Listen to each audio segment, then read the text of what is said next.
Hey there, guys. All right, today we are back with some more of the Great War. This time we're on a week 60, the state of World War I, as reported by a newspaper 100 years ago.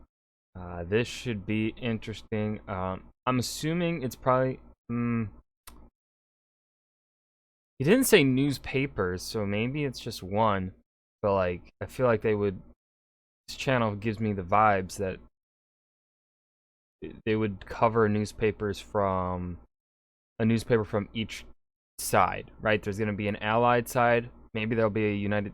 Probably going to be a U.S. paper. Most likely it's going to be the United Kingdom or the U.S. It's one of those. I think that's guaranteed. I would be surprised if they pulled out like a Russian newspaper or something. But I would like to see a German one for the for the Central Powers, mixing up my wars. I got a degree, don't worry. I would be absolutely baffled if they pulled out an Italian one. That would surprise me. But anyways, before we dive in, make sure you go and check out the links in the description box below. I would love if you joined the Discord and followed me over at Twitch.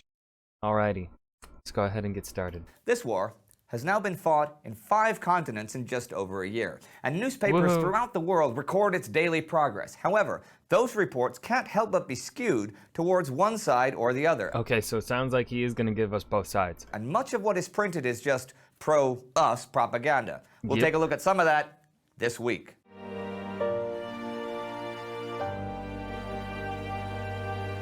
I'm Indy Nidell. Welcome Hi. to the Great War. Hello, Indy. Last week, the German army was advancing on Vilna as the Russian retreat continued. The Russians made some successful attacks to the south. I do wish that they would update this line to kind of show that the Germans have pushed or are pushing near Vilnius, because this is a bit misleading on where German positions are, especially here up in the north in the Baltic. Yeah, I wish this would update. It's kind of a bit misleading or confusing on the state of the Eastern Front. Taking thousands of prisoners, and Zeppelins bombed London and the British coast.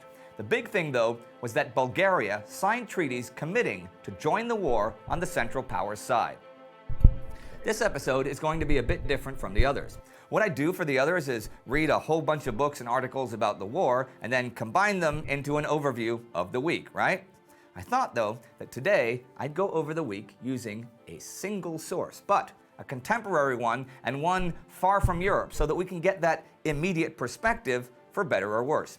So my source today is the Mercury newspaper from Hobart, Tasmania, from Saturday, September 18th, Australia? 1915. The big headline for the page of war footage says this: the Eastern Front. Russians have successes in south. Battle west of Tarnopol. Heavy fighting in the center and north. But the article itself begins on a different note. There is little news from any of the campaigns, and it would almost appear as if truces had been declared. There has been some bombarding and bomb fighting on the Western Front, but nothing more. No news has come to hand of the Italian operations, and nothing but Turkish reports from the Dardanelles. From the Balkans, it is again stated that Bulgaria has signed the treaty by which Turkey concedes a strip of land along the Dejagac Railway in turn for some unstated benefit. Okay, now that right there is interesting. We know that Bulgaria is soon going to attack Serbia with German and Austrian help, and the unstated benefit is that Bulgaria is going to get Macedonia. Let's continue down the article and see what Russia is up to. It is only on the Russian front that war conditions are normal. Here, the Russians are conducting a vigorous campaign along the whole line from Riga right down into Galicia. On the Dvina River and south of it, the Russians are making a very stubborn defense, and the advance from Kovno toward Vilna has cost the enemy many thousands of men. In the center, General... Yeah, I love this is the stuff that makes war interesting. Well,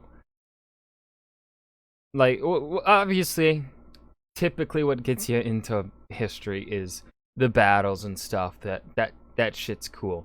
And that's what gets you into it. But really what keeps you interested in it as you go along in it, in my opinion, is stuff like this, where you see how the sides are thinking.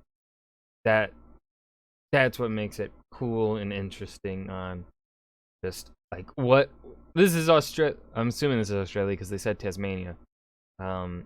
This is Australia reporting this kind of stuff. Just interesting. General von Mackensen appears to be still pushing forward, fighting heavily here and there. In the south, the Russians have advanced to the Stripa River from the Tarnopol line, and a battle is taking place there. The German position in the center is rapidly becoming a dangerous salient, assailable from north, south, and east, which was the weakness of the position of the Russians when they held Poland. Again, that's A fair observation. Sure. interesting. We haven't considered that the Germans were pushing out into a possibly indefensible line before, mainly because the way General August von Mackensen's forces were eating up the enemy in that salient, it was hard to think that anything could stop them at this point. This is a very optimistic article. There's more about the Germans and Turks, though. A report comes from Berlin that a Turkish mission has been there to ask for help, and that the reply was that Germany was not in a position to give it. Bulgaria has not yet come into the open, and her premier has said that she was out to see what she could get, and Germany and Austria cannot very well relieve Turkey without her help. Turkey is on the verge of collapse, and it is inconceivable that her allies will permit her to fall without some desperate effort to save her. We may be on the verge of either a surprise from the enemy or victory on Gallipoli, and the issue is largely in the hands of Bulgaria. That's a fairly neutral and unoptimistic statement there because Australian lives, like, being hopeful for Gallipoli would be in the best interest, I'd say, of the Australian government. Okay, so what do we see here? Turkey on the verge of collapse? Well, that, as we know, is not even close to true. The Allies have gotten nowhere at Gallipoli after months of trying and failing to even take localized. I mean, I guess, yeah, when you put it this way, that statement there on Gallipoli of either a breakthrough of a victory or of a surprise from Bulgaria ruining it, definitely makes it more optimistic than perhaps it should be.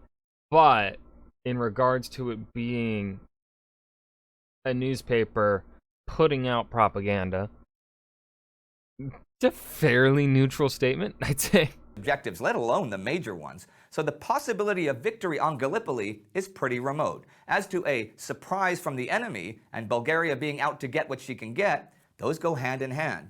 If Serbia was conquered, a Berlin-Constantinople railway could finally be completed, and Berlin would have no problem equipping the Turks. Bulgaria would have the land she wanted, and Austria would have one less front to deal with and could send more troops to fight the Russians and Italians. I think we can all see where this is going. There's also a small article about the northernmost front. Petrograd. The fighting on the line from the Dvina to the upper Niemen is thus referred to in last night's communique. We have repulsed repeated German attacks to the southwest of Dvinsk. To the northeast of Vilna, the Germans have crossed the left bank of the Vilna. Now, they don't say any more, but that sentence means a lot. Vilna was the greatest remaining western city in Russian hands after losing Warsaw. And if the Germans were crossing the river northeast of Vilna, that does not bode well for the defense of that city. Of course, the coverage doesn't say that. I guess it's a little too disheartening to write, Russia about to lose yet another major city and all of its industry and its supplies to the Germans. There's another small but interesting article about the Turks as well. I'll paraphrase. A corporal who deserted from the Ottoman army says the Turks are suffering from hunger because the British subs in the Sea of Marmara have stopped all shipping, and food has to come from overland and face bad roads, lack of transport, and naval bombardment. It says the Turkish attacks have weakened because of lack of ammunition. They're depressed, and they're deserting in ever larger numbers. This is pretty much pure propaganda. The Turks were in far better shape than the Allies at Gallipoli in terms of morale, health, and supplies. But a Tasmanian paper probably wouldn't, at this point, write the real truth, that their youth was being sent to die in a series of poorly planned and often pointless offensives without real prospect of victory. And that's where we stand today, according to the Hobart Mercury. The Ottoman Empire in supposedly hopeless state, asking the Germans for help that won't come and near to collapse at Gallipoli. The Russians doing well in the south and holding their own in the north and soon able to turn the tide in the center. And Bulgaria still thinking what to do. None of this is accurate, except that Russia was indeed doing fairly well in Galicia this week. But I still have to commend the Hobart Mercury newspaper. Compared to many of the European newspapers on both sides, it does a far more even-handed job of reporting the war. Their entire archive is online, actually. We'll give you the link below to check it out. We like to think that at its best, newspaper reporting is noble and the truth is sacred. But how often do we really see that during wartime? Especially when things not aren't at fucking going all. well. Not at fucking all. The Mercury, like everyone else, I think probably the closest we have perhaps ever been to an unpropagandized media during a state of war, maybe Vietnam, maybe, because just mass. That was like the first war to be recorded, and so I don't think the government really could have predicted accurately what should be shown. But then, if you look at, despite what can be recorded in film today, we don't see that. We don't see that same stuff on. We didn't see the same stuff with Iraq or Afghanistan that we saw, I would say, with Vietnam. I think there was a lot more reporting done and filming of Vietnam released to the public than there was for Afghanistan and Iraq in the early 2000s. I'm not talking about Iraq in the 90s. No, just Iraq 2000s, recent wars. Yeah, it's interesting.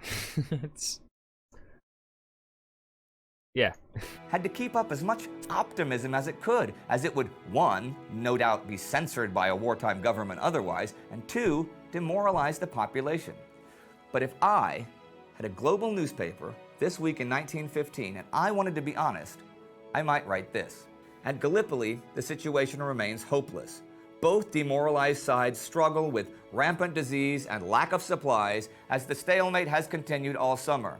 There is no hope of victory here for the Allies without committing tens of thousands of fresh troops under genuinely competent leaders, and that seems unlikely to ever happen. Bulgaria is going to join the war, even after watching a year of carnage where every other combatant loses hundreds of thousands of its finest young men. Bulgaria thinks that either a little patch of new land is worth that cost, or that the same fate will somehow not befall Bulgarian men. The Russians are still retreating from the Germans, but even though they're losing city after city, the Germans are also losing hundreds of thousands of men, which are going to be hard to replace. Oh, and there are now millions of refugees in the devastated regions of Europe, which are riddled with crime and disease. The French and British are soon to launch a new offensive. The last one resulted in well over 250,000 casualties to their side alone. It's pretty certain the new one will be at least as bad. But hey, young man, go down to your recruiting office and join up. And here's the best part. It doesn't even matter which side you join. It's kind of all the same. You'll quite likely die a screaming, bloody, anonymous death wherever you go. But before that happened, you were likely going to sit in a trench, suffering from things like trench foot and perhaps even eating things like rats. If you want to find out more about what life in the trenches was like, you can check out our special episode on that right here. Our Patreon. And that was the state of World War I as reported by a newspaper 100 years ago, The Great War, Week 60. This was a nice change of pace to the traditional way that they have been doing these weekly episodes.